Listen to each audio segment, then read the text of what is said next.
Welcome to day 6 of overcoming pain and getting back to what you love. Today, we're going to be talking about how to build strength safely, effectively. Okay. Again, I'm Dr. Jake Meyer with Revive and Thrive Fitness.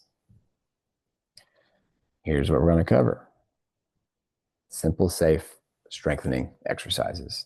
I feel like strengthening is one of those things we all know we need to do it, but sometimes it can be a bit daunting. How much do we do? How often do we do it? What should we do? A lot of questions surrounding that. So, we've already talked about a lot of things that affect pain and help us overcome that pain. Strength is going to be a key foundation. We need your body to move. In order to move, muscles are what move it. The stronger you are, the more efficient your body will move. So the trick is, and the key is, start safely. Not that there's going to be too many things out there that are going to be dangerous. There's just better ways to start and worse ways to start. Biggest thing, like we mentioned in one of the previous ones, the terrible twos: too much, too soon, too fast. Start gradually, right?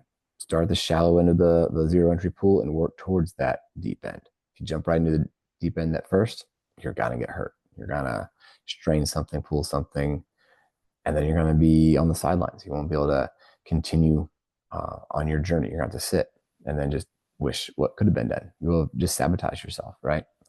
So when we say start safely, it's just start gradual, see how your body responds, because it takes your body a little while to respond, especially as we get a little bit older, as I'm finding out, and I'm sure you obviously have as well. So strength. I love this line that says, no one got hurt from being too strong. You hear all the time someone got hurt in the gym from lifting too much. Well, they didn't get hurt from being too strong. They got hurt because they were pushing more than their body could handle. So there's a big difference between gradually improving strength and doing what you're able and capable of and getting stronger versus, pushing the limits. And I feel like the majority of people that are going to be listening to this probably not trying to look to be the next Arnold Schwarzenegger and bodybuilder, but just trying to get our body stronger so it can work more efficiently, to where just daily life doesn't hurt and you can get up and down and off the ground, or go for that first run that you haven't done in forever, or go up and down your stairs, or just stand there without pain, right? Just some of these simple things we won't be able to do. It takes strength to do that. So the biggest thing you need to do is focus on just a few things. Focus on good form. There is no perfect form. I don't necessarily believe in that, but there are some optimal forms and then suboptimal forms. And that'll be something, in the programs we're putting together, you can participate in. We dive into that at a high level and be able to help coach you through that if it's something you want to do with me further on. Intentional movement. There's a big difference between just going and checking the box and saying, yep, I did my squats, or I did my push-ups, or I did whatever. The big difference between just kind of like repping it out, not really feeling it, versus like really engaging and really kind of methodically moving and just being in control. So just being very intentional. And then modify.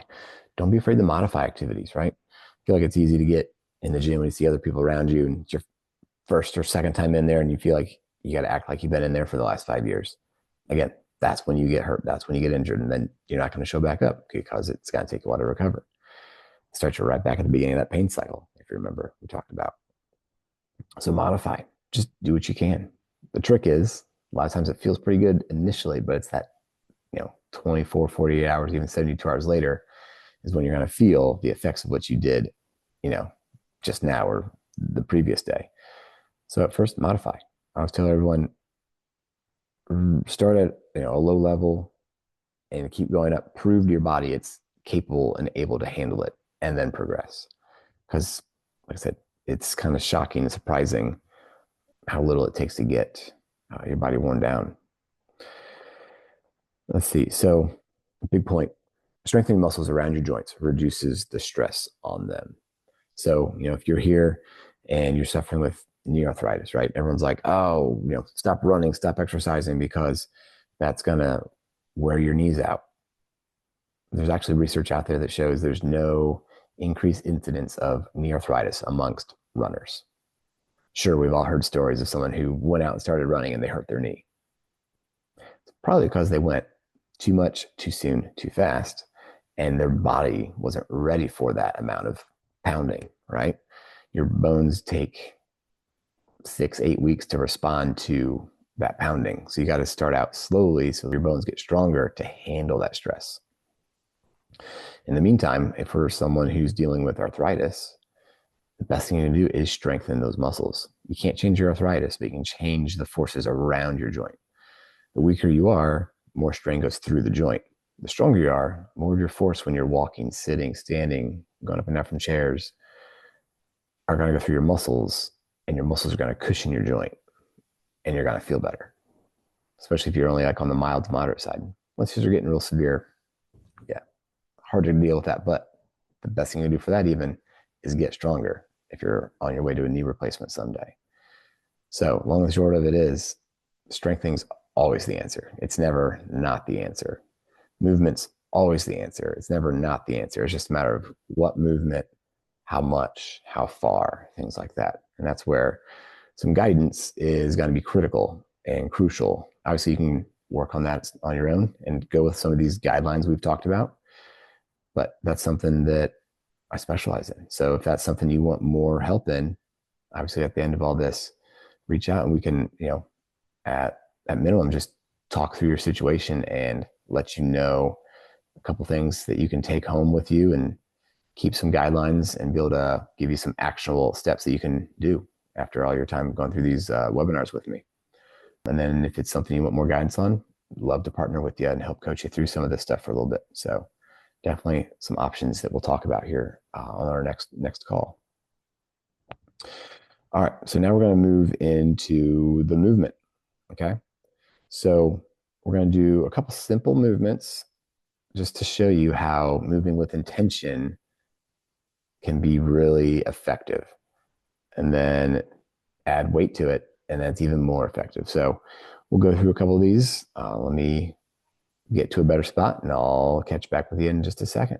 All right, so here we go. Going through the movement section next. So we're going to do a couple of movements here. Some of these are going to be kind of fun and real basic, but I think you're going to enjoy this. We're going to do some arm circles, right? Let's go back to elementary school. We're going to do a face pull. Might be a little bit new one for some of us. Going to just touch back on those ankle pumps and circles. We might try it. We'll just at least talk about it. Then we'll get into a glute bridge, kind of classic, maybe overdone, but we'll talk about it. Sit to stand and a wall push-up, okay? So just some kind of simple things. And here's what we're going to do. If we remember, we're going to move with good form, intentional movement, and modify. All right, so moving into the movement section now, okay? Like we mentioned, we're going to do an arm circle, face pull, touch on those ankle pumps and circles we did about, 2 sessions ago, a bridge, sit, stand, and a chair, wall push-up, okay? So again, some of these are a bit basic, right? So let's just start with the arm circles. We're going to do while we chit-chat. Let's say a little timer, we're going to go 2 minutes. So arm circles, right? We did them in elementary school. So all you're going to do, go make some knuckles. We'll jump straight out. I'm just going to go clockwise, okay? We'll go at least a minute, maybe 2 minutes. Got a little timer going, about 15 seconds if you started with me. So it doesn't have to be real crazy workout routines, right?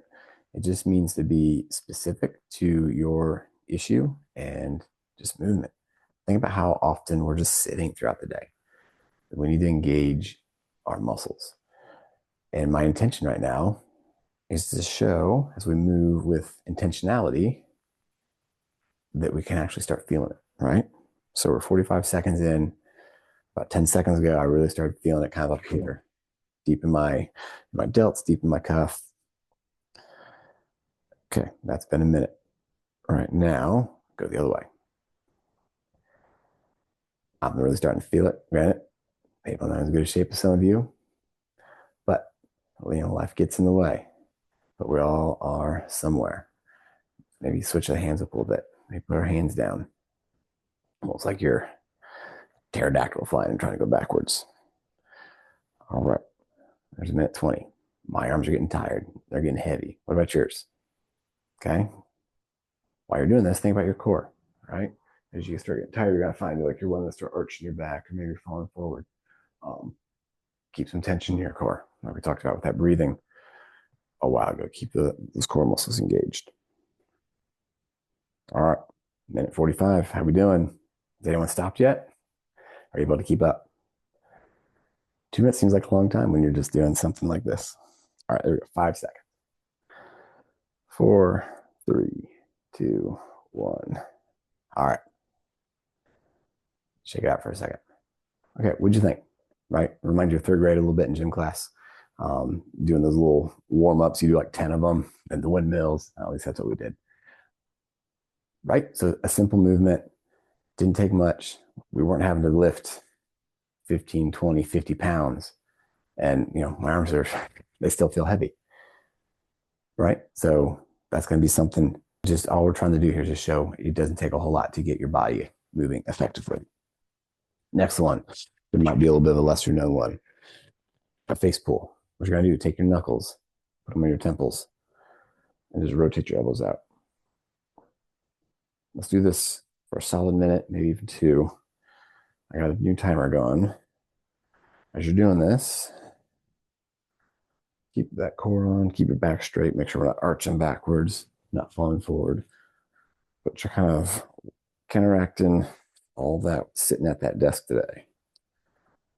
Counteracting that drive in the commute, sitting in that car for 30 minutes, an hour, whatever your commute is. Counteract sitting there watching that TV. How's that feeling? You guys feeling it? It's been about 45 seconds. I think my arms are still just a little toasty from those arm circles.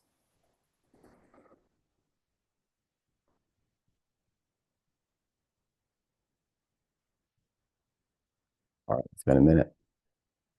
Can you keep going? Let's do it. And you can definitely do this. So let's talk about how often do you exercise? So that's a good question. I get a lot. How often should I do and how much? One good general guideline, get the heart rate going 30 minutes a day. So whether that's walking, paired up with like walking 2 or 3 days a week for 30 minutes, and then doing some sort of exercise. One day, one good easy way to do it, do arms, core, legs. Obviously, you could mix and match, do a few arms, a few core and legs, and then kind of hit them all each, like every other day. Mix in with some walking or jogging, kind of wherever you're at in your fitness level, and just gradually get there. Okay, so those would be like some good basic guidelines. Ooh, so that was 2. Again, it's feeling right there, kind of on the caps, around those delts, kind of deep in my cuff as well. So again, simple. We didn't hold any weight other than our arms are going to weigh 12, 15, 20 pounds. Depends how big your arms are. All your cuff muscle and all those muscles, they got to hold that up. So I always tell people like they struggle, like, oh, it hurts to raise their arm up.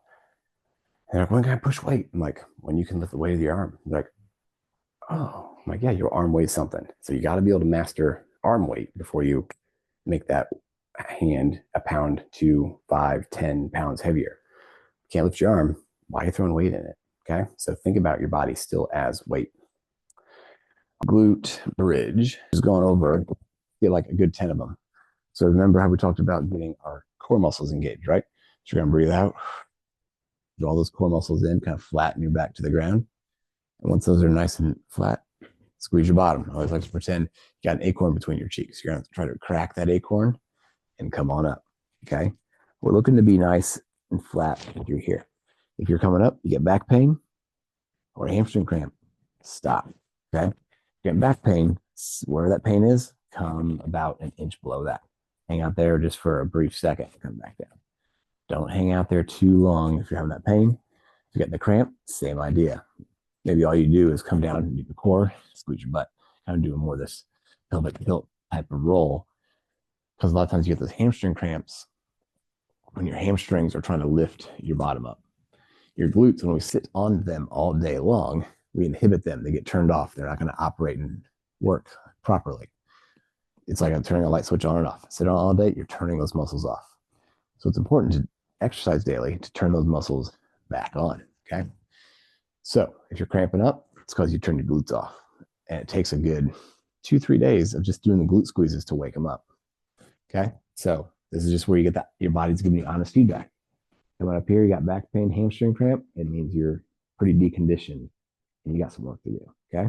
If you're able to come up here and get completely flat and you got great core control, like this is nice and snug here, you're getting a good squeeze and you're not cramping, hey, that's a good spot to start. Then you're doing really well.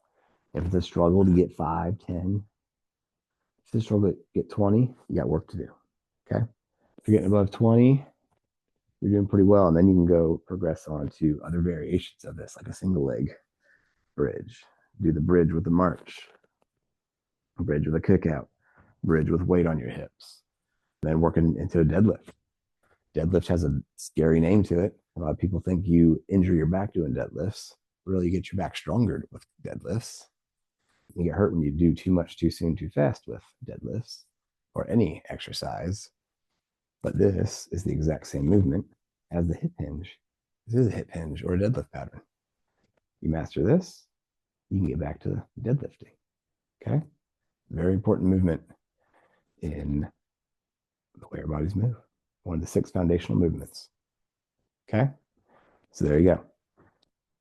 So do what you can there, record how many you get. All right, next we're going to do a squat or just a sit to stand to a chair. Okay? Something pretty straightforward, have an easy target to aim for, and it's going to give you a good kind of foundational idea how your hips and your knees, quads are doing. So I'm going to do, so a little timer here, we'll go a minute. We'll see how many we can do in 1 minute. Okay, and then record it. So first what we're going to do, feet about shoulder width apart, toes straight ahead, just moving with good full motion. Go a minute if you can. Respect your body, respect just how it feels. If something hurts too much, stop when you need to. Gets too tired, stop when you need to. Okay, so here we go. 3, 2, 1, go.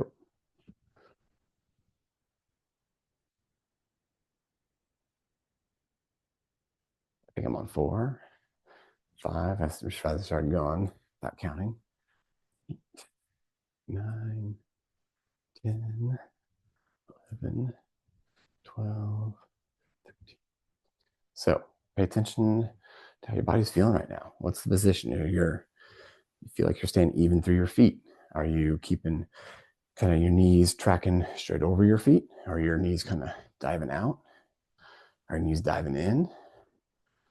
You know, if you can have a mirror or set up a camera to kind of watch and record yourself, that'd be good. As you're squatting, are you tipping down like this a lot? Are you able to keep your chest parallel with your tibias? That's the secret, okay? 5 seconds. And stop. All right. I'm feeling my quads for sure. A little of my glutes, but mainly quads. That's a quad heavy exercise. Definitely keep track of my count because I was talking to you. But keep track of how many you did. Could you even do it? Did the knee stop you? Did the back, hip stop you from doing it? If it did, kind of let you know where you're at.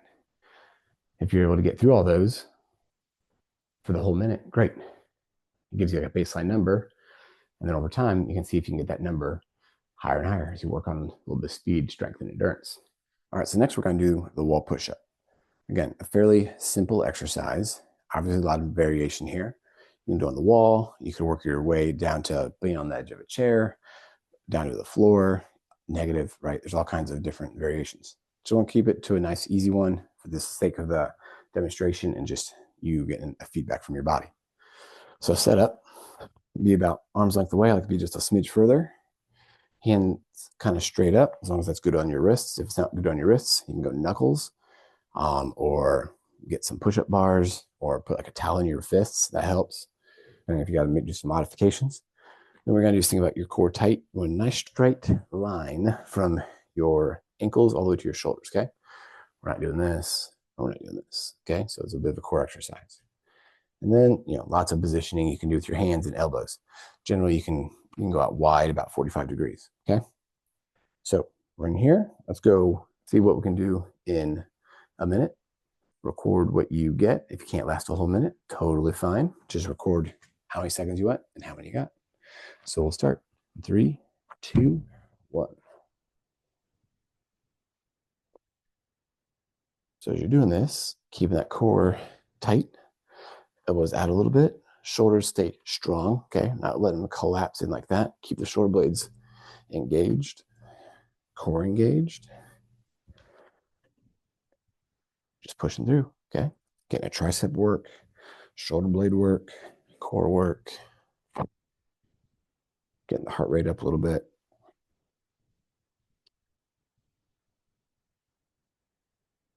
Again, I feel like sometimes things like this have a bit of a negative connotation that it's too easy or wimpy. But if you're doing something like this for a little bit of time, again, you might be surprised that something simple can still be just as challenging. So we got 5 seconds left. And time. All right. Fantastic. All right, guys. So that was day number 6 in the books. So just one more day that we're going to talk about. So a couple action steps here. So tracking progress. So, try these exercises we just did. See how many you got. We did some of them for about 2 minutes, some for about a minute. Some were just for endurance, not really counting reps on the arm circles, things like that. But like the squat, the bridge, and the wall push-up, what did you get for time? That'd be a way to track progress, see where you are. You couldn't do it for the whole minute. That says something, right? I think it shows that you got some work you could do. And then if that wasn't a challenge, work your way down towards the floor. So lots of variations there. So encourage you, record how many you got, go and put it in the community, okay? You're all in there now. Share, what was the challenge? Was it crazy easy, harder than you thought it would be? Did you think about exercise a little bit different? Again, it doesn't take a gym. It doesn't take fancy equipment.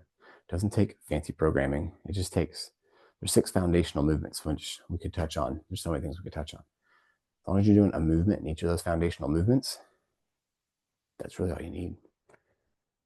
30 minutes a day, maybe less, and just stay active. Keep these lifestyle habits up we talked about the other day. And that's the secret. So if you need further help, we'll talk a little bit more next time what that can look like, about what some coaching could look like if it's something you need. Otherwise, there's some great resources in here. Keep poking around, enjoy it.